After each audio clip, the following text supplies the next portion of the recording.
in the COVID environment that we're now experiencing. Sweet potatoes also are a good source of vitamin B6, which helps our metabolism and provides us energy. Vitamin B6 also helps our nervous systems. Sweet potatoes also are a good source of fiber, which promotes health in our guts and aids in digestion. And they have beta carotene, a precursor to vitamin A, and an antioxidant which protects our cells.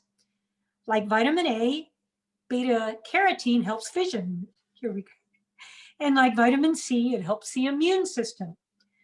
In fact, a nonprofit called the Center for Science in the Public Interest calls the sweet potato one of the 10 healthiest foods on the planet. That's quite a recommendation. And they're the 6th most popular crop in the world. For your information, they come after rice, wheat, potatoes, maize, and cassava, which is a starchy root vegetable. I discovered sweet potatoes a long time ago after eating a lot of Yukon Gold potatoes, sort of a standby. I like them so much that I make a sweet potato pie every Thanksgiving, along with a pumpkin pie. The sweet potato pie can be a savory side dish as well as a dessert. Other times, I just roast those sweet potatoes and serve them with topping, like a little pepper. Although yams can be used in the same recipes as sweet potatoes, they are different. Sweet potatoes originated in the Americas, specifically Central and South America. They're root vegetables like carrots or beets. On the other hand, yams are native to Africa. They're larger than sweet potatoes, have more carbs, and have a rough, scaly skin. They're not considered as nutritious as sweet potatoes. They're tubers which grow underground. While sweet potatoes are readily available, yams are not. What you think is a yam most likely is a sweet potato. A little known piece of information that yams aren't really readily available, but sweet potatoes are. There are many, many varieties of sweet potatoes. At last count that I read about, there are like 4,000. Some varieties you can find easily in the grocery store. The different varieties with different colors you find in the more high-end and specialty grocery stores, as well as some of the international grocery stores. I called one of the grocers recently to find out what varieties of sweet potatoes they're offering for the Thanksgiving season. And I'll show them to you. Let's see. They're all very different colors. Oops. Here is a garnet sweet potato. Can you see that? Here it is. They have orange skin and orange flesh. You see that? And I cut it open because you see that orange flesh. Oblong shaped. And they're mildly sweet and have a moist texture. You can tell here.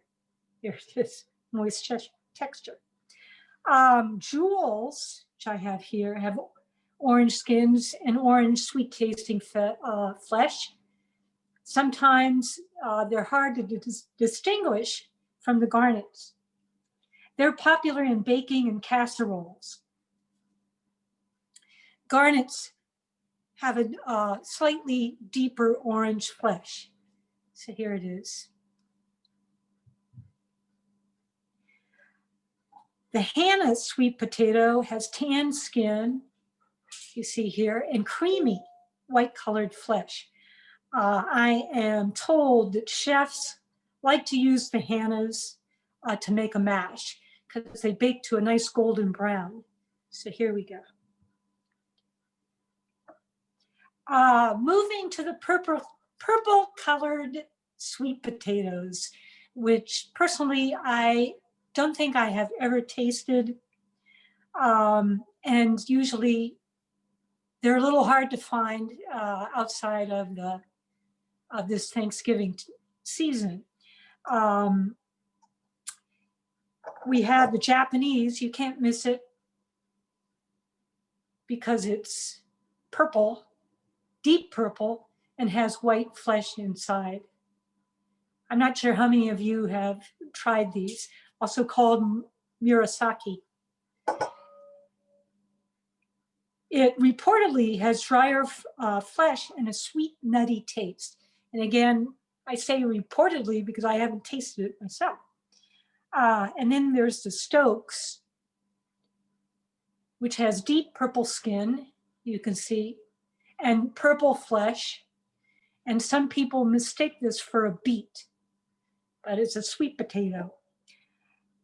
And it also has an earthy and slightly sweet taste.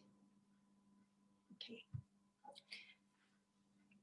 I've been encouraged to try all kinds of different sweet potato varieties because of this class. The sweet potato pie that I make for Thanksgiving uses garnets and jewels. Here we are, I have a bunch of them already. In addition to being colorful and nutritious, sweet potatoes are versatile, which you'll learn from the next presenters. You'll note in the booklets that you'll be receiving that you can make an all sweet potato meal with a salad, bread, entree, side dish, and dessert. You can prepare them in many ways. You can bake them, roast them, grill them, and saute them. You can boil them and mash them. You can put them in a slow cooker. Some of you probably know other ways of preparing sweet potatoes. And I have a few other sweet potato facts. The top sweet potato producing states in our country are California, and especially the southern states of Louisiana, Mississippi, and North Carolina. In Kansas, sweet potatoes are grown in the eastern part of our state.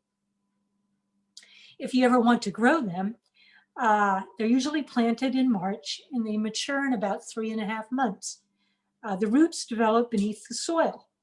One plant produces between 4 to 10 roots that can be eaten. Our horticulture agent, Zach Hoppenstedt, will tell you more about that. Any questions on sweet potatoes out there?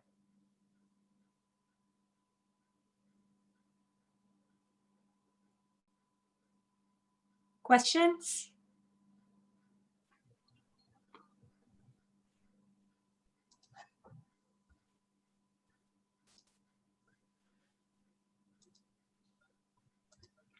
All right. If you have any questions, we can throw them in the chat. Looks like we have one. All right. It is a tech question, so let's give me one moment.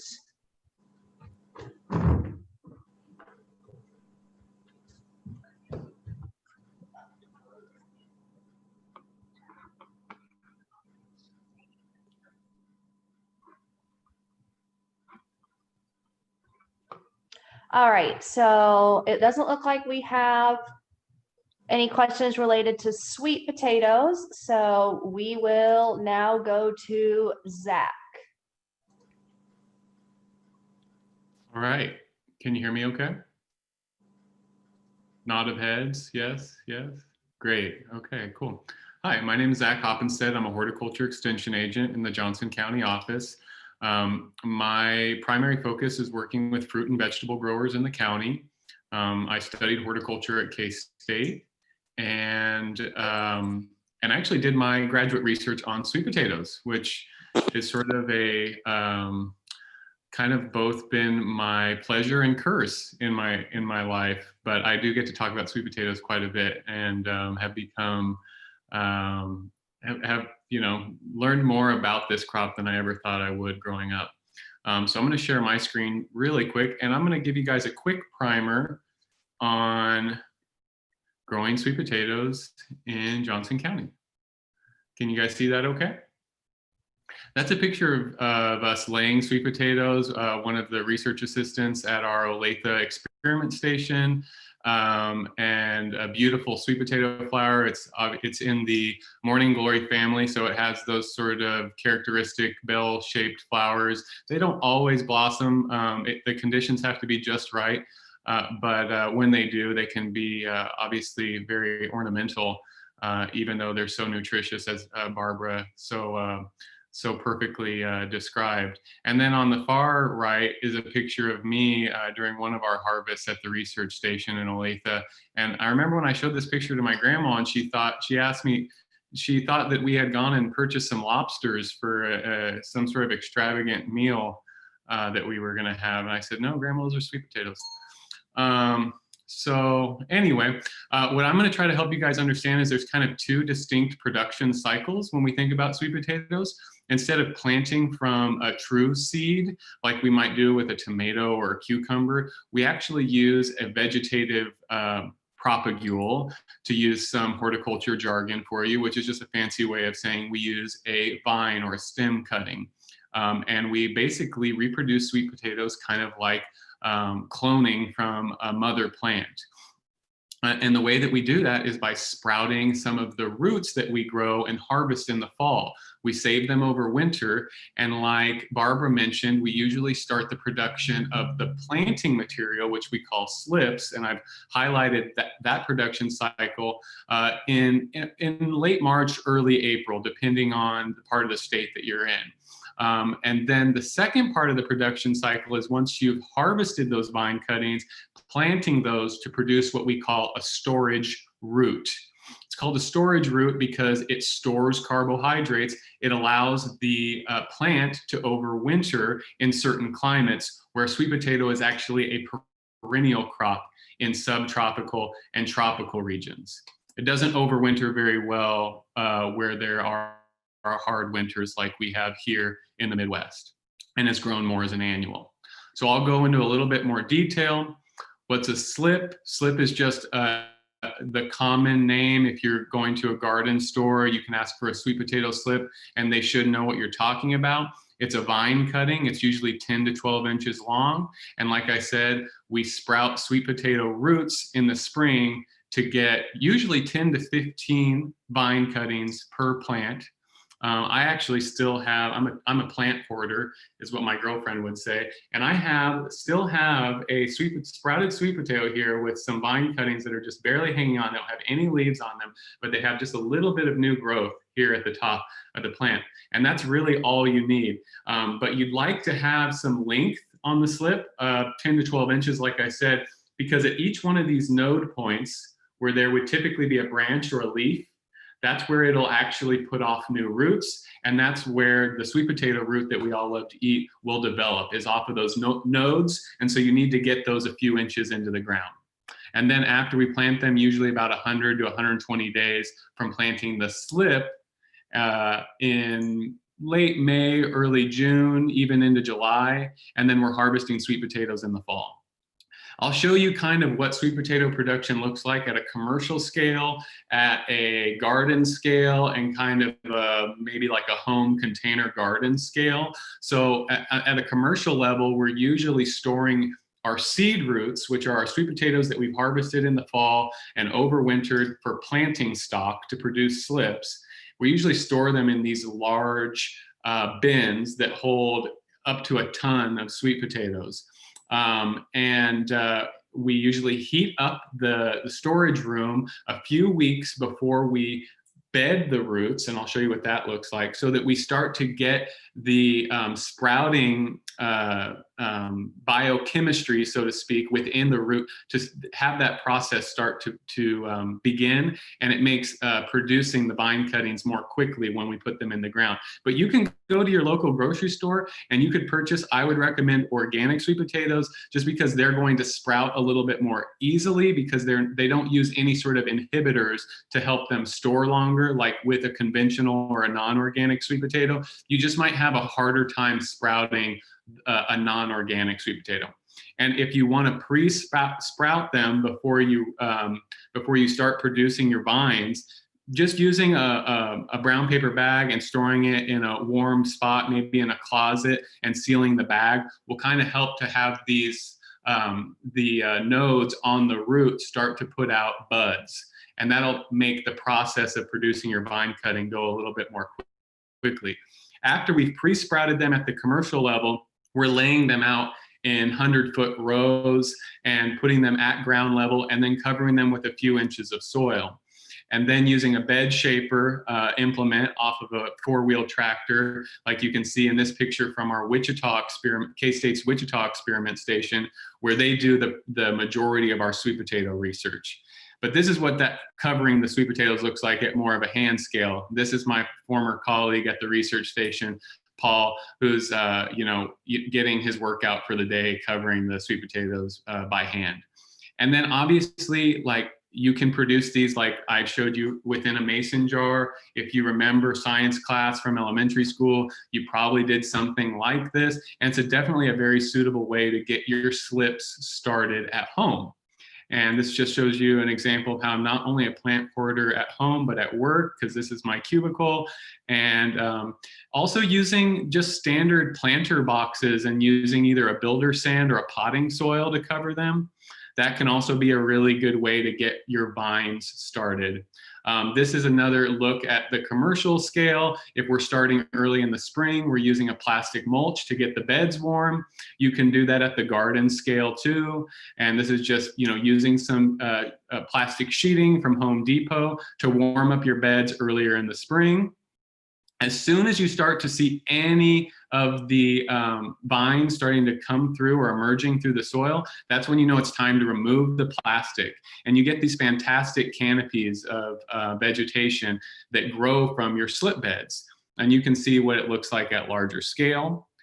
And then like I said, when vine cuttings get to about 10 to 12 inches, it's time to harvest. You go out there with a pair of hedge shears, and it's kind of fun. You can cut thousands of slips all day and pack them into bushel boxes. And this just shows you a little bit of what that production cycle looks like.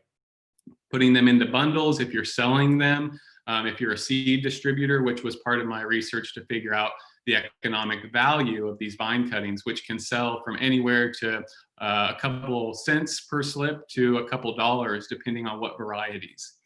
We usually can pack, like I said, about 1,000 into a bushel box. This shows you kind of what the micro scale looks like at home. If you're using just a small grow light, after the slips start to emerge from the roots in the soil that you've kept moist, they're definitely going to need light once they come out. And usually it's too cold in the spring that you probably need to have a fluorescent light set up to give them adequate light supply to keep them growing. And you can also do a lot of fun things where, like, even if you don't want to grow sweet potatoes, but you want a nice little container plant, taking a small cutting like I did here. And then, and this was just like a couple days ago, and I don't know if you guys can see this, but even in just a few days, I'm already starting to get some really nice root development here. And I'm just using like a 3 or a 4 inch recycled nursery planter. And I just pop that cutting in the soil. I try to get a few nodes below ground. And before you know it, you can have a really nice little tropical plant display if that's something that you're interested in experimenting with, even if you don't want to grow the sweet potato out to mature roots. And obviously, we know there's a lot of beautiful ornamental sweet potato varieties that people like to use in landscaping. Usually, those don't produce large or usually they don't produce large enough roots, and the roots aren't as flavorful as the varieties that are bred for edible consumption. But there has been some work at Louisiana State to develop dual purpose varieties that are both produce a lot of beautiful ornamental foliage as well as delicious roots. And this just goes into a little bit on the cost on slips, more than what you probably ever thought you'd know about the cost of vine cuttings and how to produce them. But like I said, it can potentially be a potential cash crop for small growers in our region if they're able to produce their own or able to sell vine cuttings to other sweet potato growers.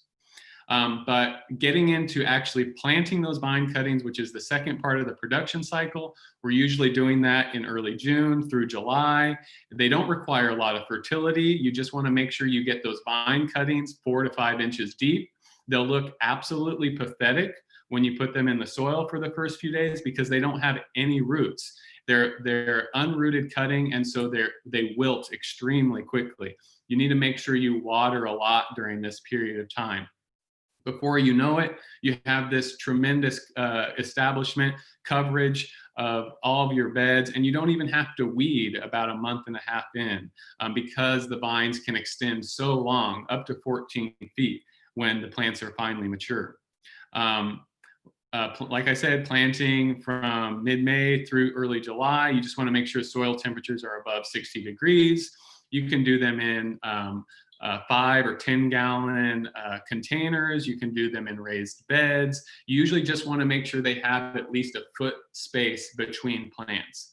And usually we recommend that for a household, you usually want to grow at least 5 to 10 plants per person for storing enough sweet potatoes for you guys, for the average consumption needs per person. You usually get about 3 pounds per plant. So depending on how much you like sweet potatoes and how many pounds you eat, I know that we rarely think about how many pounds of specific produce items that we eat. But generally speaking, if you can produce somewhere in the range of 15 to 30 pounds, that should be enough for you or the average sweet potato consumer. I might be a little over average. I think I might eat more than that. Fertilization, I won't get into too much detail here. They're actually very adapted to low fertility. They don't really need a lot of extra fertilizer, but what, always obviously submitting a soil sample to our office will help you get the best idea of what sort of amendments you might need in your garden. Watering, like I said, during the first week or first month, but then after that, we usually get a suitable precipitation and rainfall averages that you don't need to water much in the last 3 months of planting. And not a ton of pest pressures. Honestly, voles, which are kind of like rats that burrow underground, if you're not familiar with them, they usually take some percentage of your crop no matter where you're growing them. If you're in a container, you're probably the least susceptible to vole damage, but that's definitely the number one predator in my experience. Not so much insect pressure. Like I said, 90 to 120 days to harvest. We just harvested the majority of our sweet potatoes in the garden probably about 3 or 4 weeks ago when we had that first frost, and now it's been like unseasonably warm. But because they're tropical, as soon as we get 1 or 2 nights below 32 degrees, the above ground foliage usually dies and we know it's time to harvest. And this is what that looks like at the commercial scale. This is it's called a chain digger, and it uses a blade at the bottom of the implement and then a conveyor belt to pull up the roots and kind of gently lay them on the ground below. I don't know if this will work, but if you guys are interested, you can kind of see what that looks like there. Hopefully that video is working. And they use this type of equipment with carrots and other sorts of root vegetables. At the hand scale, it looks like a couple of guys and girls going out to the field with digging forks and just trying to work around the plant and gently get them out of the ground. The skins are very fragile when you pull them out. You have to be gentle with them. And then once you get them out of the ground, they need to spend a few days with high relative humidity and high temperature. That helps them set their skin. That makes them last longer, gives them a longer shelf life, and it helps convert some of the starches to sugars. Because sweet potatoes can store for up to 10 months, it's really important that after you harvest, you spend about a week keeping them at higher temperatures like 80 to 90 degrees and high relative humidity. And that may seem like, oh man, I got to buy a space heater and I got to, create some sort of special root cellar or something.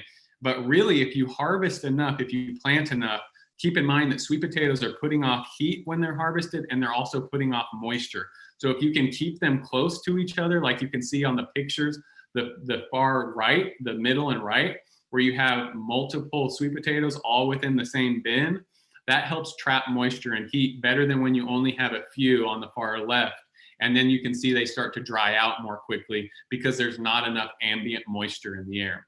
But you can store sweet potatoes from anywhere 6 to 10 months if you cure properly.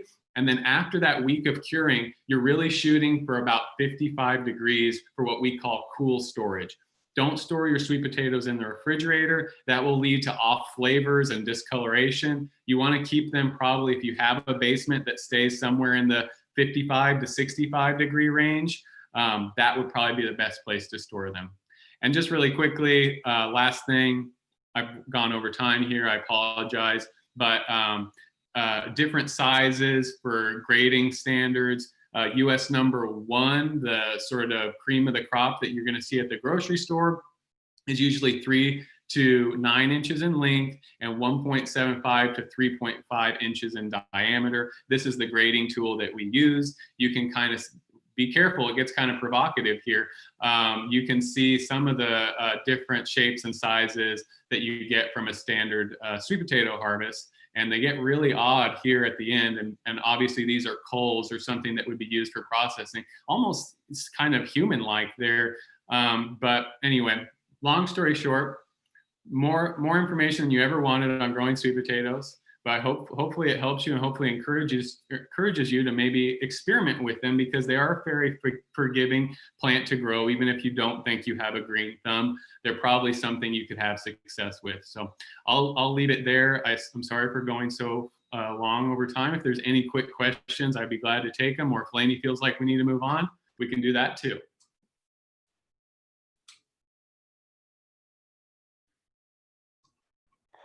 Zach, there are a few questions in the chat box. I think some of them you did cover, but if you just want to quickly go through those, that'll be good. Okay, can you read them to me? Or I can read them to you, Zach. Okay.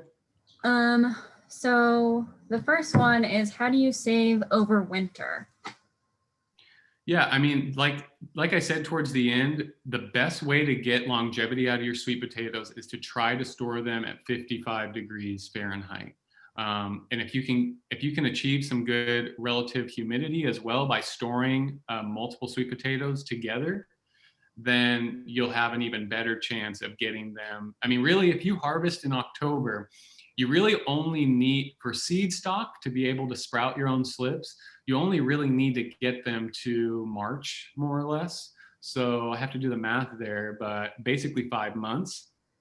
Or just kind of the cheap method would be to just go to the grocery store and buy a few organic sweet potatoes would be my recommendation. And how many sweet potatoes can you expected off of a slip?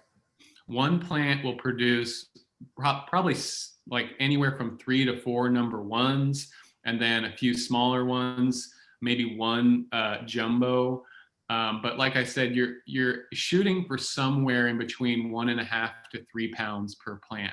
And that usually is a cluster of about anywhere from 6 to 10 roots. And when do you start slips at home?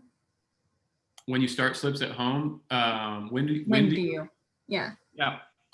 Really, it's the same. It's kind of the same timing, whether you're doing it outdoors or indoors. It's probably a little bit more flexibility to start later if you're working indoors because the temperatures are higher.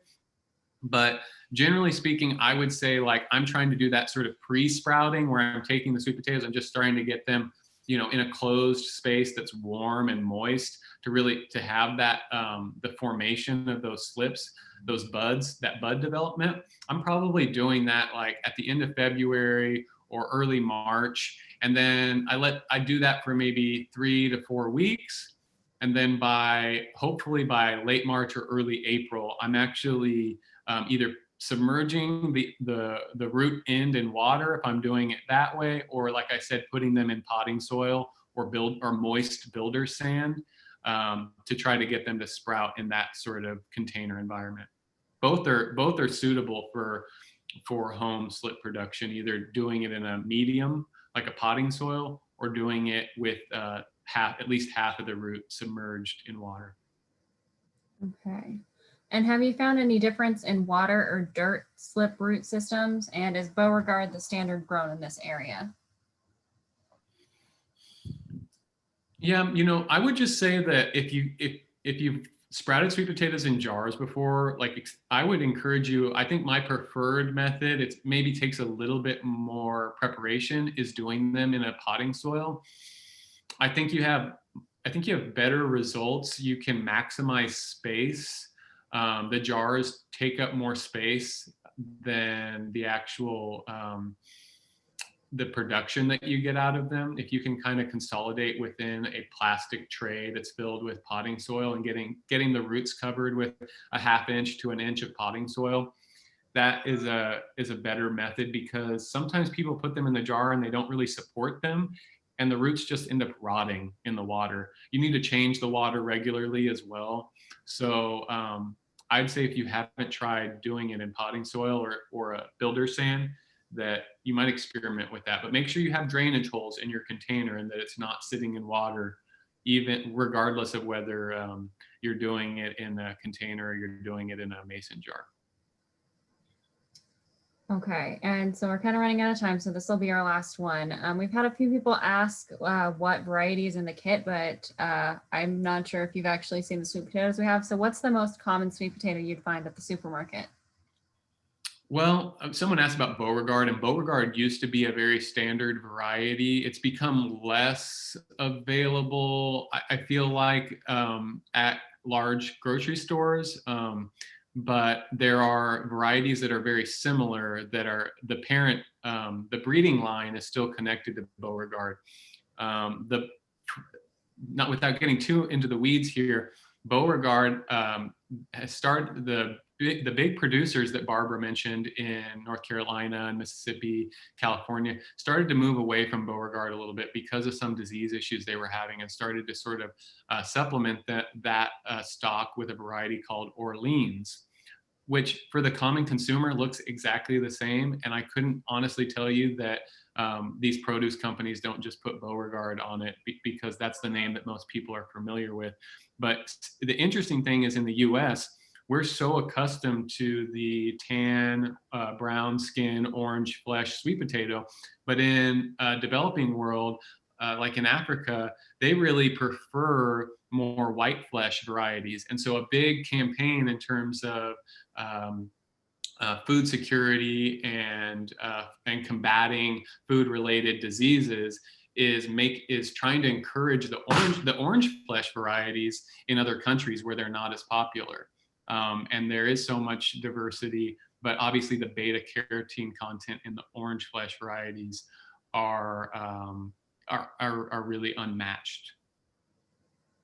Mhm. Well, thank you, Zach. We appreciate you answering all of these questions. No problem. Thanks for having me. I'm excited to see what we're cooking. All right, well, that's up to Lainey, who is next.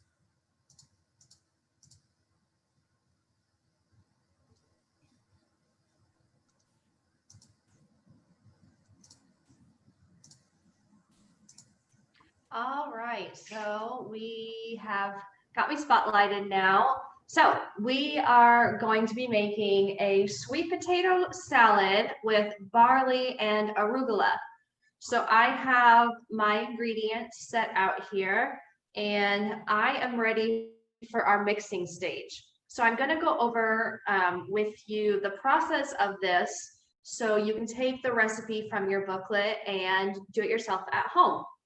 So like Barb and Zach said, sweet potatoes are extremely healthy for you. And with the addition of the arugula and barley, this is a very nutrient dense salad, meaning it has wonderful vitamins, minerals, and fiber, all kinds of stuff that will really benefit you.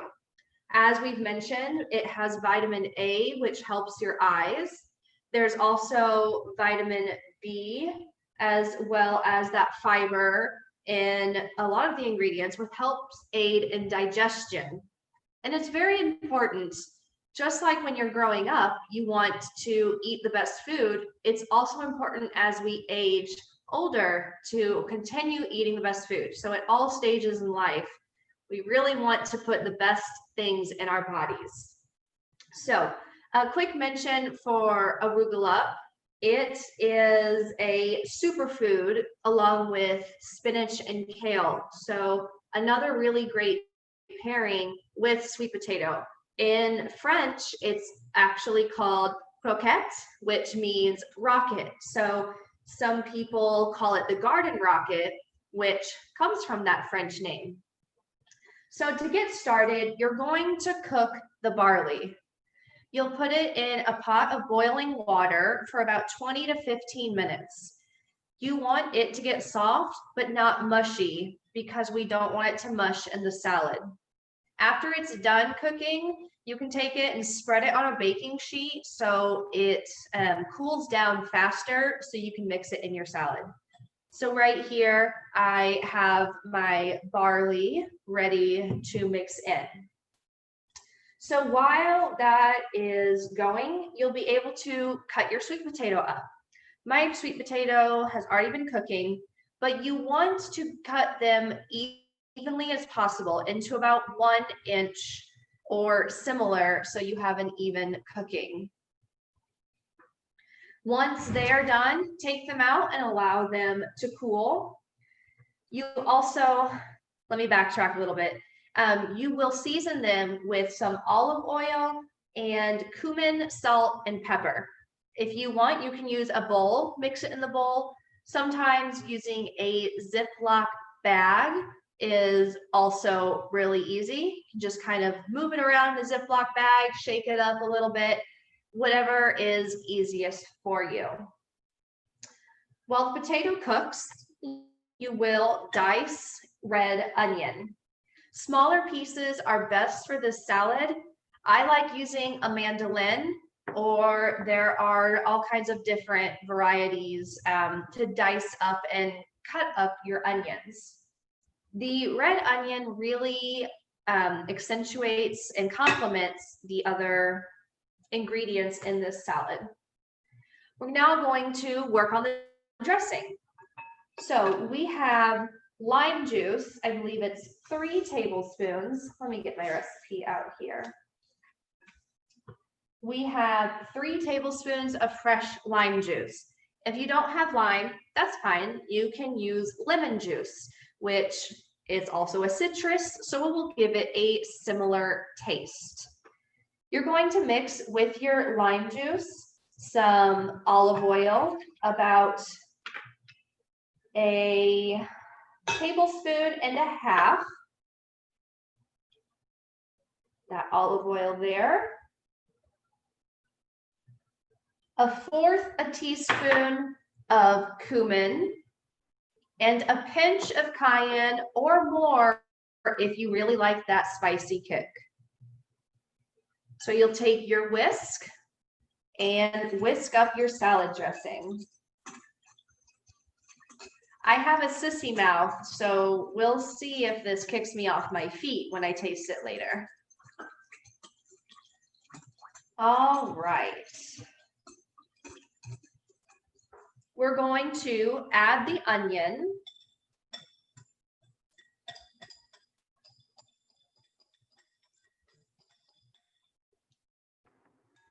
And whisk. And after we whisk, we'll let it sit for a little bit. The recipe says for about 5 minutes. But since we are on a little time schedule, I will not wait the entire 5 minutes today. I'm going to transfer it back to the bowl I used so I can use this bowl to mix the rest.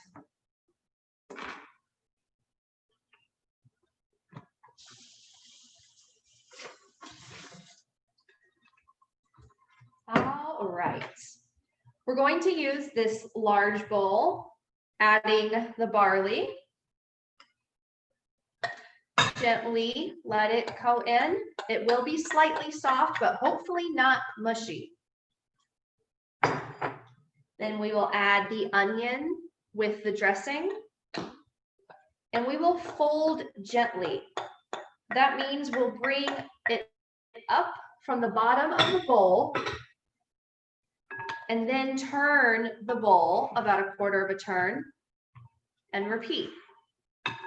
It's important to fold gently rather than a crazy mix because the barley is tender.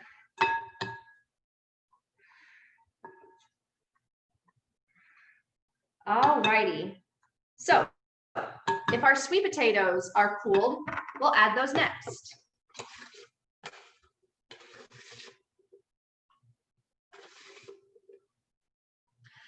I do want to mention one of our EMFEs was originally going to present this for us.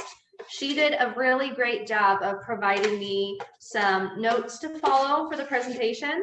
That was Vicki Smith. So thank you, Vicki, for taking the time.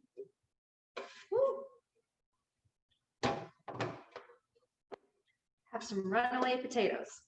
Now these potatoes are also going to be very delicate. You want to cook them long enough that they are just tender, but don't get mushy, because nobody wants a mushy salad. Maybe some people do, but I don't at this time. We will keep folding.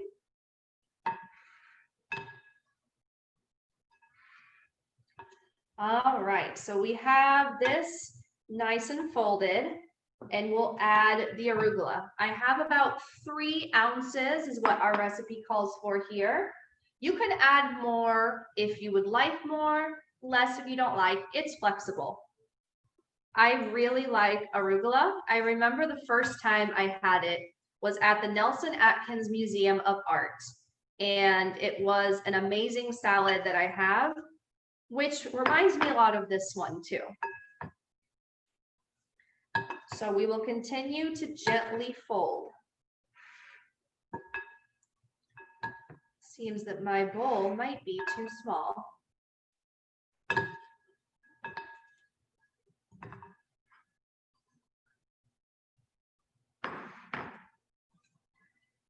And we have 2 optional ingredients left.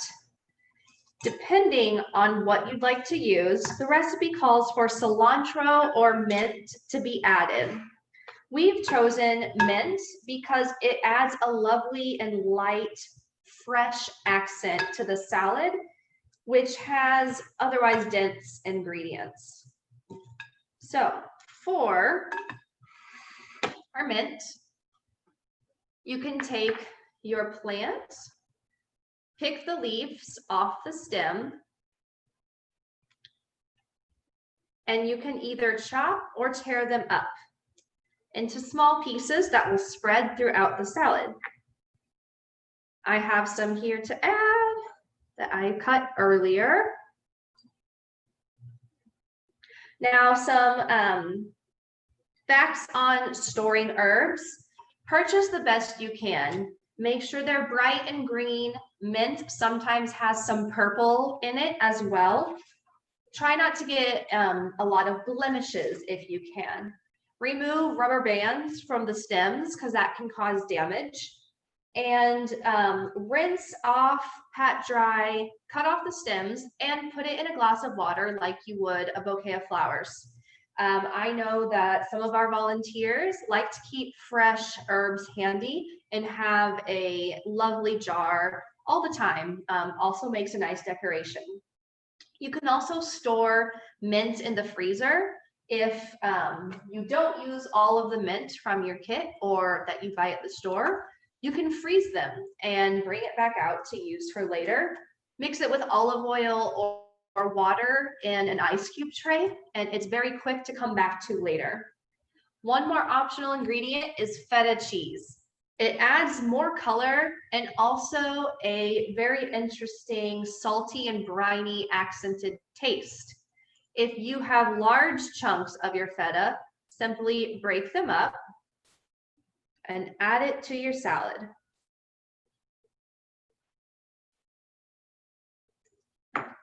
And then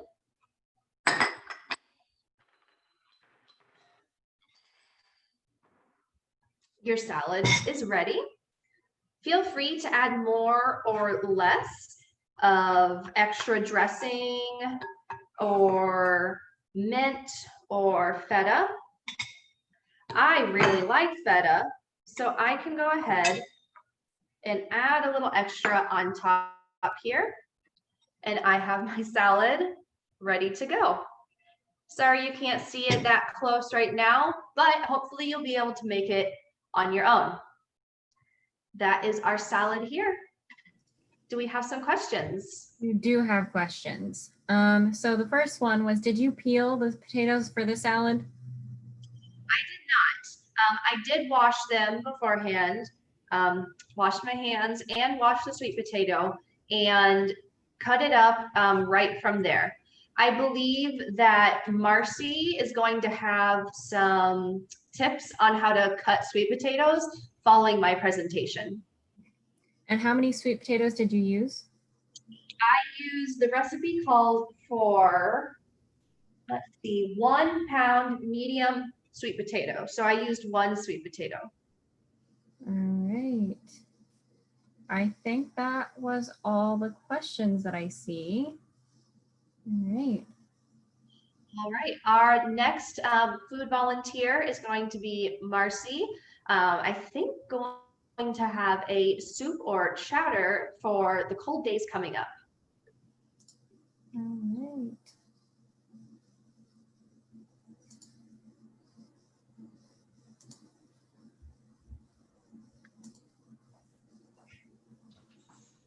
In just a moment.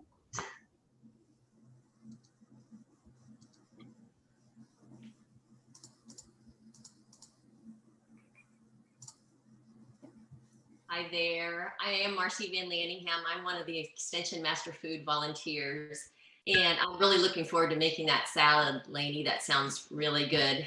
What I'm going to talk about today is the sweet potato bacon chowder, which is a really lovely variation of using sweet potatoes. I have a long history with sweet potatoes. I am a big sweet potatoes fan. I grew up on a dairy farm in north central Kansas, around Clay Center, Kansas. And my mom and dad raised sweet potatoes every year. My dad propagated them like Zach mentioned. He used the water jar recipe or method.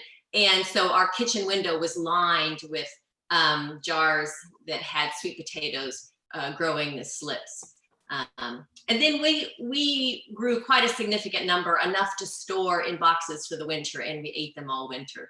And we all enjoyed that. And I continue that tradition. I don't grow them. I don't have the space or sun, but I go to the farmer's market every year and I buy multiple boxes.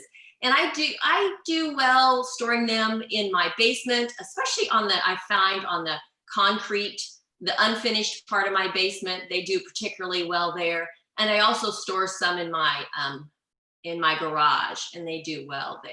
So a little bit better there probably because the temperature is lower. So I really appreciate doing that. I enjoy that a lot. Well, let's get started on our sweet potato bacon chowder. The first step that you do to make this recipe is that you chop up your bacon and you saute it. Now, I've already done that part because for expediency. I did want to talk just briefly about bacon, about techniques. I really used to dislike, I don't like cooking bacon, to be honestly. I just find it a bother. I think it's delicious, but I find it a bother. So much easier though to chop it up first and then cook it. It's faster, it's less messy than crumbling it with your fingers. I love that technique. The other thing I just started doing recently was when I have the leftover, once I've opened bacon, sometimes it spoils. And I hate that because it's relatively expensive.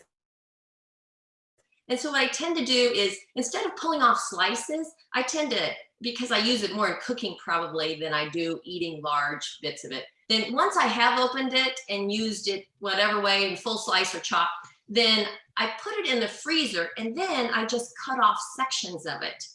So I can leave it in the freezer. I don't have to thaw the whole remainder, but I can cut off like an inch or two or whatever I need, and then stick it back in a bag and put it in the freezer. And I haven't wasted my rather, delicious and rather expensive product. So that's what I like to do about bacon. I'm going to turn on my my skillet here. So after you cook the bacon, you set it aside and you save the drippings in your skillet. Now, the first time I made this, there were a lot of drippings. I had really fatty bacon. So I have to admit, I took out a little bit of the drippings. It just seemed a little bit too rich for me. So that's of course up to you. So the next step is putting in the chopped onion. I've already pre-chopped my onion, but I don't know if you have ever tried this. Some people have real trouble with chopping onions because of the fumes. They're sensitive. This is not a pair of onion goggles. This is just a pair of safety goggles. But when my oldest son was in college, I gave him a pair of onion chopping goggles. I thought, what the heck, I'll give it a try. He loved it. He's 30 years old and cooks a lot, and he still puts on his onion goggles every time he cuts onions. So just a little tip, if you're sensitive or if you know someone that's sensitive, that might be a good idea. So my skillet's warm here, and I'm gonna add my onions to that.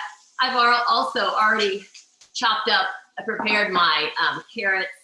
I love to use this kind of peeler if you don't already have one, this wide handled, this size peeler. I just find it's really helpful for doing bulky vegetables. And I use it for, I really love it for sweet potatoes and butternut squash, etc. But I use it for everything. Carrots too, I really like that. The point we're at right now is we're just sauteing these vegetables to soften them. So we will do this for about 3 minutes or so.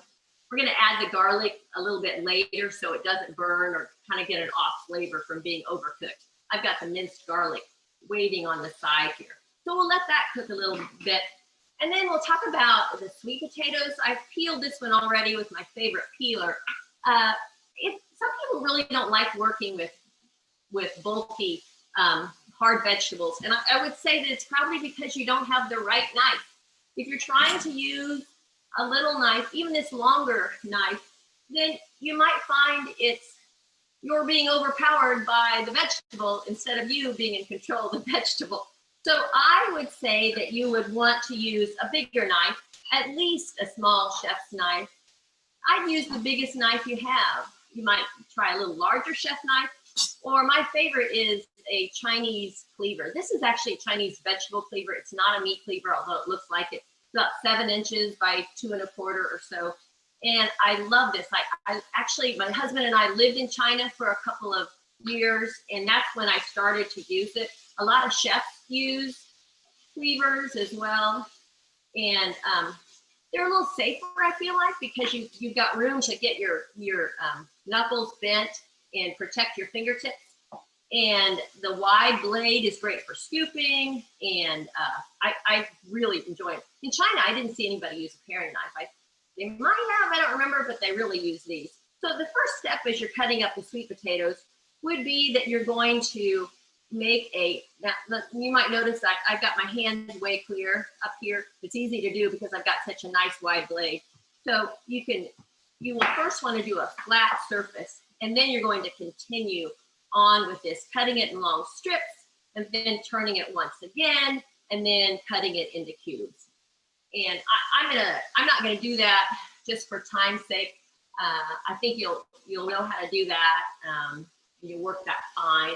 I'm gonna add my garlic now, and this just needs a minute or so to kind of make it flavorful and make it ready for the next step. After this garlic softens, then we're going to add the broth, whatever kind of broth, homemade or purchased that you get, and the bay leaf. I would really encourage you to, bay leaves add a lovely subtle flavor. They're not expensive if you buy them in bulk at a spice store, or you can buy them at a market. Indian market is another place that I would often buy them. Back to the knives briefly. This knife that I have is one that I purchased, I believe, at an Asian grocery store, and they would be less $30 or $40 at the most. There are less expensive varieties that would also be good if it's something that sounds interesting to you. Also, I looked on Amazon, and there are a lot of options, of course, on Amazon if you want to do that. Now, I'm going to switch. I'm not going to show putting in the bay leaf and the thyme and the sweet potato and the broth. but we're going to assume that's been done because I actually have another pot where I've already progressed to the next stage with this chowder. So I'm going to bring that pot out and show you the next step. So this is a pot where I've already got this sweet potatoes softened and the other vegetables softened properly. And the next step is to puree this. Now, if you don't have another option, you can just use a potato masher. I use this, you know, when I want to mash beans and I don't have refried beans, or of course, in addition to mashed potatoes. So you can do that option if you want to do that.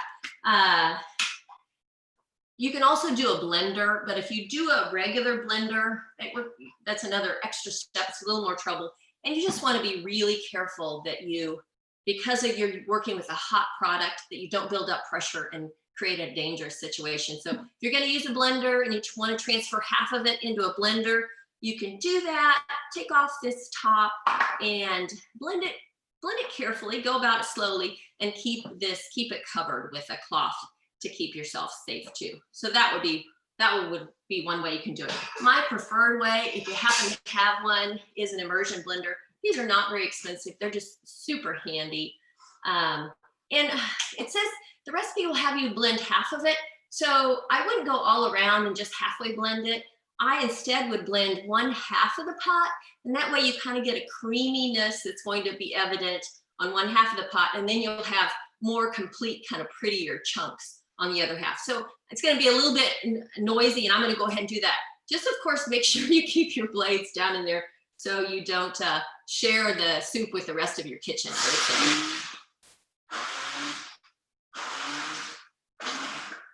And I'll show you this in a minute so you can see what's going on.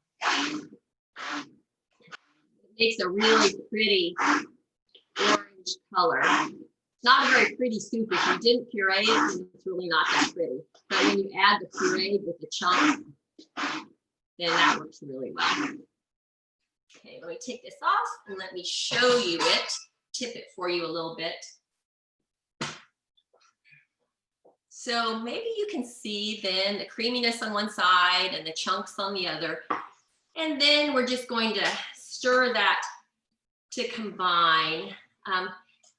The next step is cooking the greens, whatever greens you choose in it.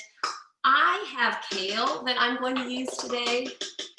If you're using spinach, let me back up, then I would just sort of roughly chop the spinach, and it just takes a moment or so for the spinach to wilt. If you're doing kale, I love kale, but I don't like big chunks of kale in soup. It can look kind of cool, but I don't like it too much, and my husband really doesn't. So I did a fine chop on my kale. I should say I did a fine strips, like less than 1/4 inch by 1 inch. And I'm going to go ahead and get that in there and turn my pot back on. Get that mixed up. And that will just take a couple minutes to soften. And while that softens, I'll just talk to you briefly about kale. One thing I love about kale, besides how nutritious it is that it stores really well, and it is easy to grow if you like to grow it. I grow it almost every year. It's one thing that the rabbits and the deer don't like to eat quite as much as other tender herbs or tender vegetables, so they don't bother as much. You can buy kale in those bags, and it's pre-chopped, and that's really wonderfully convenient. What I don't like about that is that you have the stems in it, and I'm not very fond of those tougher stems. So I would rather buy my own. This is curly kale. It was a little wilty, honestly. Still, it looks fine now, but what I did to revive it is I soaked it in some ice water. And I would do that especially if you're going to use it in a salad rather, instead of in a cooked product. And when you're preparing this kale, you can use a knife, or you can just pull off the ribs by hand and proceed on with that. I have this kale actually is from my garden I picked just this morning, and I got a red variety. a red Russian that I would do the same thing on. I would just pull off the leaves. And then I have a curly kale that the same way. This should be as big as the variety I got from the store. But that's what I would do to continue on with that. Just a plug for the farmer's market. You know, well, first of all, this is really easy to grow outside on your own. It lasts. It's a long season crop. It lasts through the summer, but you can plant it early in the spring, and it lasts at least through Thanksgiving or longer, depending on where you have it planted, and the watering situation and that sort of thing as well. One other thing I want to mention, that backtrack to the garlic that I didn't mention. Some people like their garlic pre-minced. I'm not as much a fan of that. I like my own fresh garlic, but recently I have started buying some of that peeled garlic, which is kind of a nice in between. So if I need a lot of garlic, especially, then it's, well, actually, honestly, anytime I need garlic nowadays, I've kind of been using this. And once I open it, I put it in a jar in my fridge door so I can just grab it quickly and move on, because I love garlic. I use a lot of it. Love that convenience. So now we're at the point where I'm going to show you, let's move on to our next step. We have the kale softened, and we're going to add the cream. Calls for a quarter cup of cream, which adds a really nice creamy mouthfeel. But if you don't want to use cream, that is fine. You can use milk, you can use more broth, or you can use evaporated milk, and that will be a nice option to do. So I have a quarter cup of cream in here that I'm adding, and then you would just need to warm this a little bit. So I'm going to stir that up, and then I'm going to put this in a bowl. And one thing that I want to encourage you to do when we're stuck at home more often is, I know you've heard this a million times, but if you make yourself a nice looking plate or place setting, it really can raise your spirits. And so I would encourage you to do that. I'm going to grab a place setting here. I don't do this all the time, but I really do think it's a big lift to your spirits. I love to have my food look good, because you really do eat with your eyes, so as well as your mouth and your taste. So now I've got my bowl, and I'm going to serve myself some sweet potato soup. This makes about 6 servings, I'd say modest servings of soup. So here we go, got it right there. Let me move this out of the way so you can see that. Can't tilt it too much. Now, the last thing to do is to garnish it with that bacon. And it's such a great idea to keep your fatty, salty specials, especially sweet or delicious things, for on top, where you notice it more, and you're going to taste it more, and you're going to notice it with your eyes and your tongue more. So I'm going to do that, garnish it with that. And kind of like Lainey mentioned, I'm one of those people that I love herbs. I love the freshness that they add to something. And I also just use it all the time as an arrangement, as a decoration. So I have these herbs. Most of them are perennials from outside. And this would be also a nice thing if you would like to add a little bit of whatever. I've got some bronze fennel, and that's a little bit lost with the kale in there. Maybe not so necessary, but if you want to add a bit of minced chives or green onion, or burnet, salad burnet is what I have here, parsley, that's all really nice too. And I will show you that plate right there. And one last thing, if you do have someone who's reluctant to have a sweet potato chowder, maybe they don't like vegetarian, or they need to be lured into it a little more, then I could say, you have that lovely bacon on top, but if you needed to, you could add some Italian sausage. I think that would work in really well with the flavors. Or if you were particularly interested in more protein, you could add some chicken, some pulled or chopped chicken or turkey, or even pork. I think pork loin would do well here. So that's the sweet potato bacon chowder. I hope you enjoy making it too. And I wonder if you have any questions for me.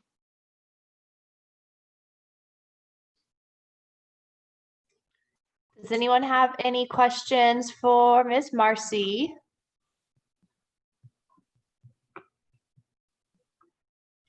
Doesn't seem like it. It's not her first time presenting, so she did a very good job. Thank you, Marcy. Oh yes, my pleasure. And next we get to hear about cookies, get to see cookies being made, and that will send us over to Ann Bird. Thanks.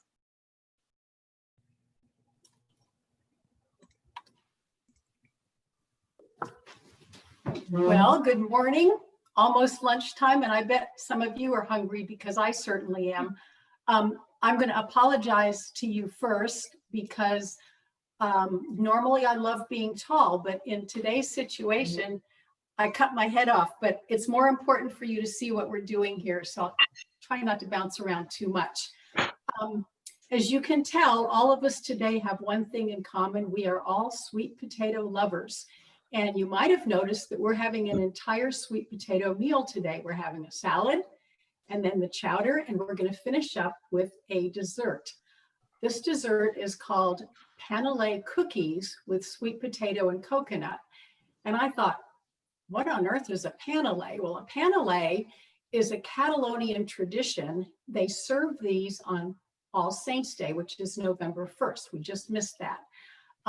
The Catalonians make theirs with regular potatoes and no coconut. So this is a little spin off of that. And I found this to be a recipe that lots and lots of people like. So I hope you do too. So let's look at the ingredients first. First, we're going to have a mashed sweet potato. And there are 3 different ways you can cook the sweet potato so it's gushy enough to mash. My preference is to bake it. I like to use my oven. I set it at 350 degrees. I just set the sweet potato on a piece of parchment paper on a sheet and stick it in there for about an hour. Of course, it depends a little bit on the size. So just watch it. And when you check it, just squeeze it a little bit, and it's got to give a lot because you want it to be nice and mushy. You can't hardly overcook it because it actually starts to caramelize the sweet potato and it makes it better. So once you take it out and you cool it, then you just slice it and look at how that skin just peels right off. And you can see this guy caramelized a little bit inside. Then I just use a regular old fork once it's all out of the skin to mash it up. And now I have very gooey fingers. So get that out of the way. 2 other ways that you can cook the potato. Some people love their microwaves. You can put it in the microwave for about 5 minutes. And again, just check it for squishiness. Or you can go ahead and peel it and then boil it, the chunks, for 15 to 20 minutes. All of those will work for you. Next ingredient is the coconut. On the coconut, note that it asks for unsweetened and it asks for shredded, not flakes. The interesting thing about shredded is, I'll show you. Not sure you'll be able to see this too well. The light's kind of funny. But I had 2 different packages of shredded coconut from 2 different companies. And some of them almost are flake-like, like this. And the other package, it was a much, much finer piece like this. They both work fine together. Just don't get the big chunky flakes for your cookie. So a couple of different ways, actually 3 different ways to toast your coconut. Again, you can use an oven, a microwave, or your cooktop. I love my oven. You just set it at 325 degrees. Spread your coconut all over a nice little cookie sheet, pop it in there for 3 minutes, take it out, stir it, put it in again for about 3 minutes, but watch it very carefully. You can see there's a little bit almost over brown over here. It goes really fast, so do pay attention to your coconut. If you want to use the microwave, just spread the coconut in a glass pan. You want to cook it for 4 to 5 minutes, but stop it about every minute and give it a stir. And finally, you can also use your cooktop, put it, spread it out in a skillet, and then just on low to medium heat, just stir it pretty regularly. Again, I will caution you to watch it very, very closely. We're going to use those in just a minute.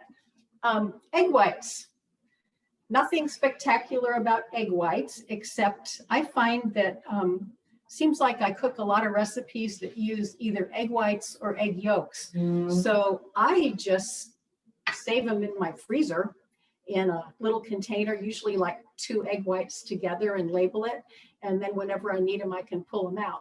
Now I happen to have egg yolks in my freezer because we've been making this recipe for a while. Lemon zest. This is a tip from Marcy, so I'm going to start doing this because I don't always have lemons on hand, but I use fresh lemon juice, and then I usually throw the lemon in the compost pile. Well, Marcy said, go ahead and put those squeezed lemons in the freezer, and then when you need fresh lemon zest, you can take it out and zest it. So that's a new change in my neighborhood. Almonds. You can use almonds in this recipe either with or without the skins. And nutritionally, there's a debate about which is healthier. Some studies say that the tannins that are present in the skin inhibit you absorbing some of the nutrients in the almonds. Also, some people think that the skin on the almond makes them a little bit more difficult to digest. On the other hand, other studies show that the skins have nutrients in them that you're throwing away if you take the skins off. So I'll leave that up to you. If you want to take the skins off your almonds, and you can do it pretty quickly, just take your almonds, cover them in boiling water for 1 minute, take them out, rinse them in cold water, and then if you take the, let's see, can you see the fatter end over here? Sometimes these shoot across the room on me, and just squeeze them and they'll just pop right out.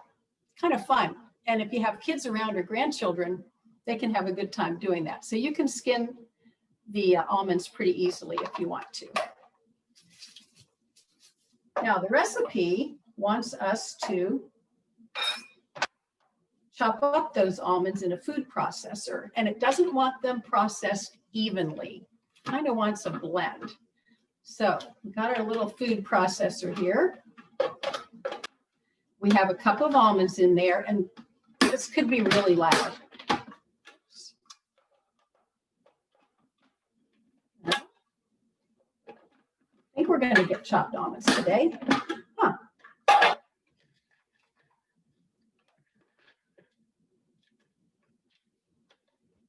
Now I've got a big mess.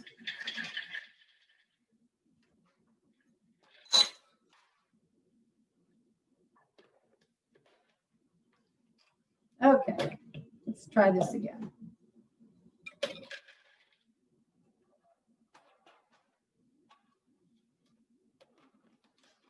Okay, are you ready? And so we're going to pulse it because we don't want them evenly.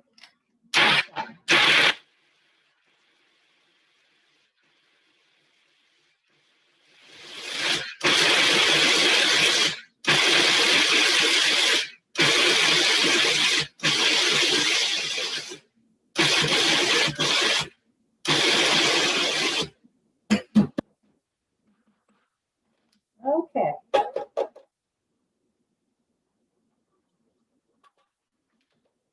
Let's see if our camera, you can sort of see. Let me put it a little bit on. I'll put a little bit on this dark surface and see if you can see. See how there's some fineness and then there's some larger pieces to it. So that's how we want to handle our almonds. And then the last ingredient we want to talk about is the carbonado sugar. I don't know if it's just because I've been using recipes with it lately, but I'm seeing this in the stores much more often than I used to. Turbinado sugar is simply cane sugar that they haven't processed completely, and so it retains the molasses. So when you see it, it's a beautiful golden crystal color. And we're going to use that to roll our cookies in. All right, so let's make those babies. First thing we're going to do is mix together our 1 cup of sweet potato, our 1 1/4 cup of sugar. Ooh, that's a lot of sugar. Here we go. Our 2 egg whites, and I was sort of surprised when I saw this recipe had egg whites in it. I was assuming it would be a meringue. It's not. You just pour those egg whites right in.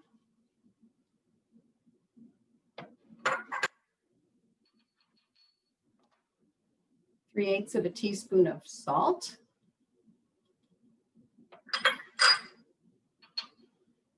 And the zest. And I always have to double check my list to make sure I got everything. So, how about the toasted coconut? Should we put that in there too?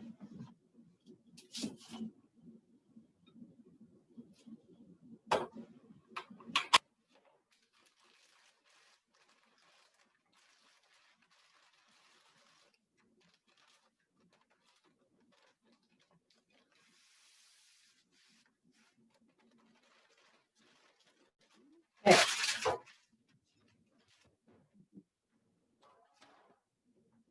Kind of tethered to the earphones, but my sound does not work very well at all. If I don't have the earphones on. So sorry for that little hassle. Okay. It says to whisk this, but honestly, to me, it works better if I have a bigger spatula.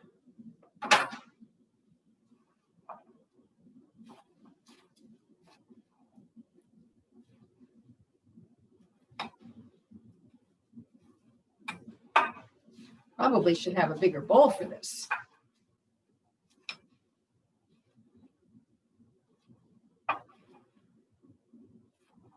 By the time I put the almonds in there, it's going to get pretty full. Okay.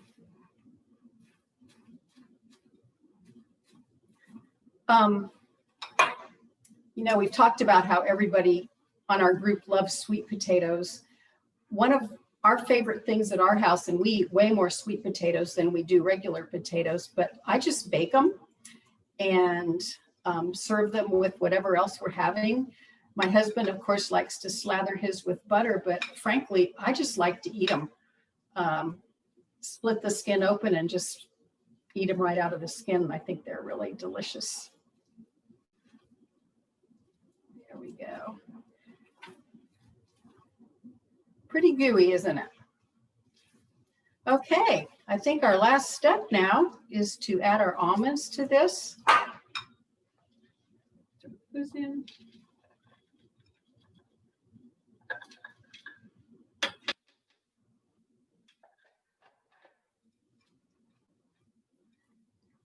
If you can tell, this is kind of a messy dough. I'm not going to spend time getting it all mixed together, but it's really very, very soft. So if you tried to make cookies out of this right now, you would be very frustrated. So what we do is we put it in the refrigerator for at least an hour. What I like to do, and I like to do this with a lot of my cookies, is I make the dough a day ahead, because then I can clean up all my stuff and have my kitchen neat and clean. And then the next day I just bake the cookies. So I hope you can see that this is pretty goopy. So here is what it looks like when it's been chilled. See how it's a little bit more solid now, although it's still pretty soft. So at this point, We need our turbinado sugar, our cookie scoop.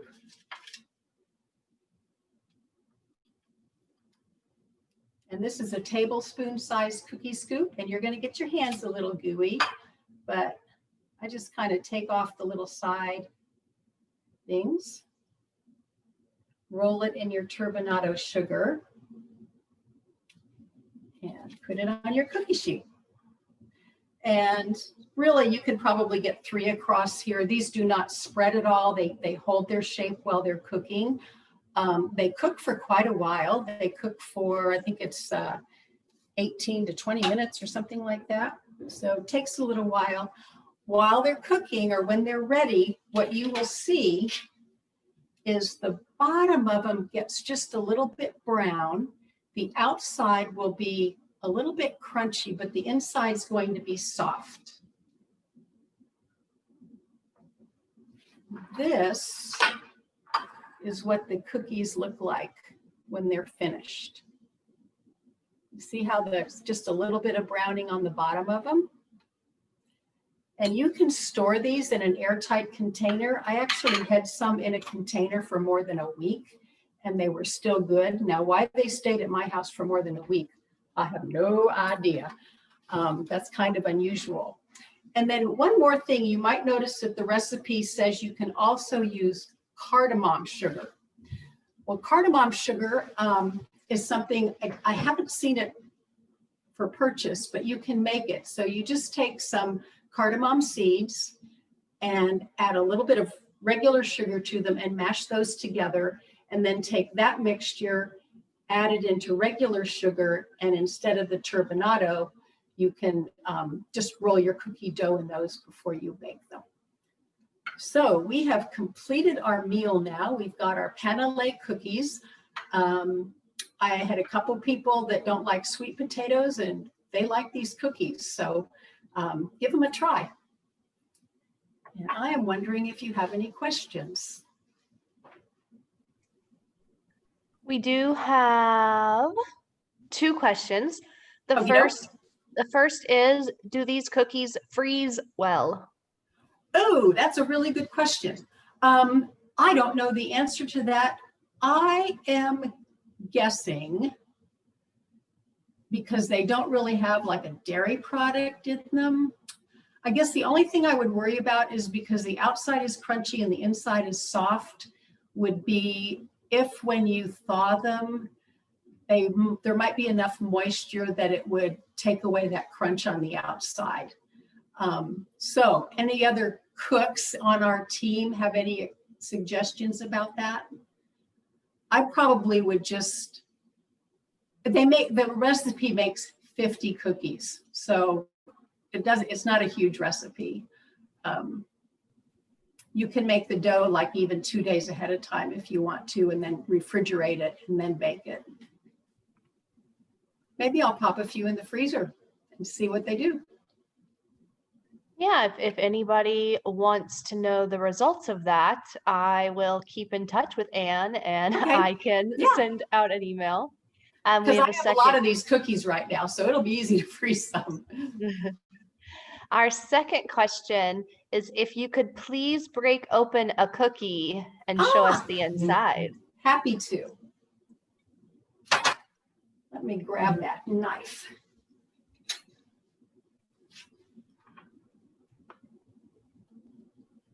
I don't know if you could hear the crunch or not.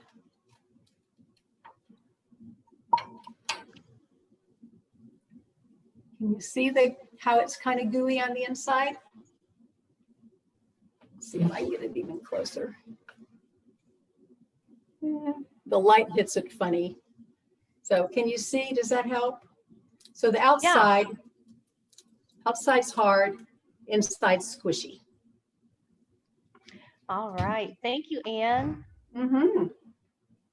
All right, let's see.